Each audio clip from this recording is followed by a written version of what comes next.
नमस्कार भक्तगण, श्री विष्णु भगवान जी की जय हो। आइए सुनते हैं निर्जला एकादशी व्रत कथा।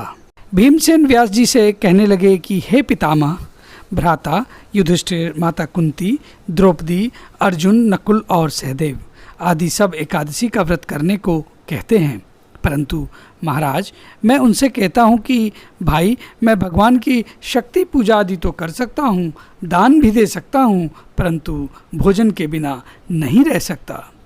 इस पर व्यास जी कहने लगे कि हे भीमसेन, यदि तुम नरक को बुरा और स्वर्ग को अच्छा समझते हो तो प्रतिमास की दोनों एकादशियों को अन्न मत खाओ। भीम कहने लगे हे पितामह, मैं तो पहले ही कह चुका हूँ कि मैं भूख सहन नहीं कर सकता। यदि वर्ष भर में कोई एक ही व्रत है तो वह मैं रख सकता हूँ, क्योंकि मेरे पेट में वक्र नाम वाली अग्नि है, सो मैं भोजन के लिए बिना नहीं रह सकता। भोजन करने से वह शांत रहती है, इसलिए पूरा उपवास तो क्या, एक समय भी बिना भोजन किए रहना बहुत कठिन है। अतः आप मुझे कोई ऐसा व्रत बताइए जो वर्ष में केवल एक ही बार करना पड़े और मुझे स्वर्ग की प्राप्ति भी हो जाए।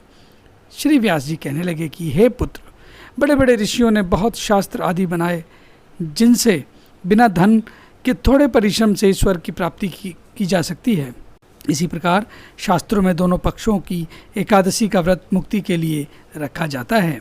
व्यास जी के वचन सुनकर भीमसेन नरक में जाने के नाम से ही भयभीत हो गए और काँप कर कहने लगे कि अब क्या करूं?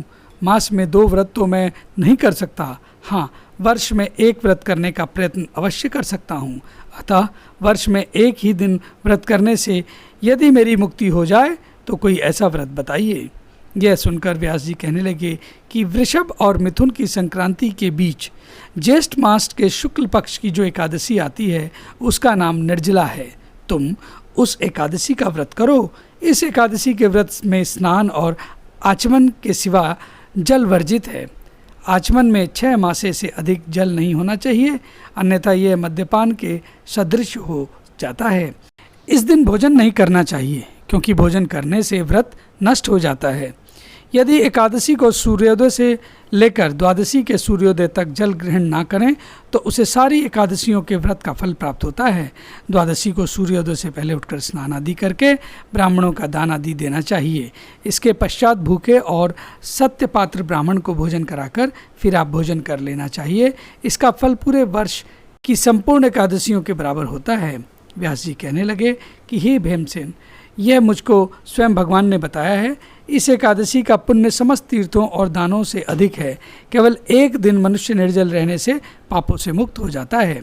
जो मनुष्य निर्जला एकादशी का व्रत करते हैं उनकी मृत्यु के समय यमदूत आकर नहीं घेरते, वरना भगवान के पार्षद उसके पुष्पक विमान में बिठाकर स्वर्ग को ले जाते हैं। अतः संसार में सबसे श्रेष्ठ निर्जला एकादशी का व्रत है, इसीलिए यत्न के साथ इस व्रत को करना चाहिए।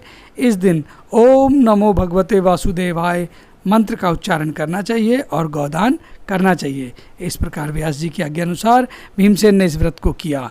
इसलिए इस एकादशी को भीमसेनी या पांडव एकादशी भी कहते हैं। निर्जला व्रत करने से पूर्व भगवान से प्रार्थना करें कि हे भगवान, मैं आज निर्जला व्रत करता हूँ, दूसरे दिन भोजन करूँगा। मैं इस व्रत को श्रद्धापूर्वक करूँगा, अतः आपकी कृपा से मेरे सब पाप नष्ट हो जाएं। इस दिन जल से भरा हुआ एक घड़ा वस्त्र से ढककर स्वर्ण सहित दान करना चाहिए।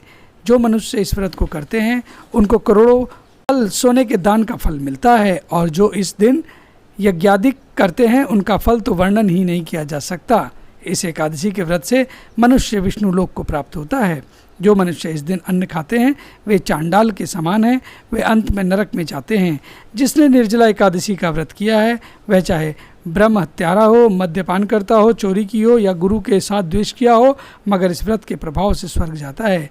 हे कुंती पुत्र, जो पुरुष या स्त्री श्रद्धापूर्वक इस व्रत को करते हैं उन्हें अग्रलिखित कर्मों करने चाहिए। प्रथम भगवान का पूजा, फिर गोदान, ब्राह्मणों को मिष्ठान व दक्षिणा देनी चाहिए तथा जल से भरे कलश का दान अवश्य करना चाहिए। निर्जला के दिन अन्न, वस्त्र, उपहान यानी जूती आदि का दान करना भी उचित होता है और करना चाहिए। जो मनुष्य भक्तिपूर्वक इस कथा को पढ़ते या सुनते हैं उन्हें निश्चय ही स्वर्ग की प्राप्ति होती है।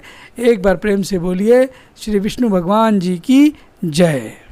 तो दोस्तों, ये थी निर्जला एकादशी व्रत की विशेष कथा।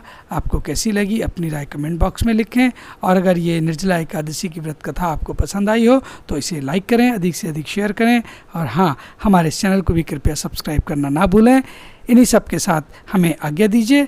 नई व्रत कथा के साथ हम फिर आपके समक्ष हाजिर होंगे। तब तक के नमस्कार। विष्णु भगवान की जय।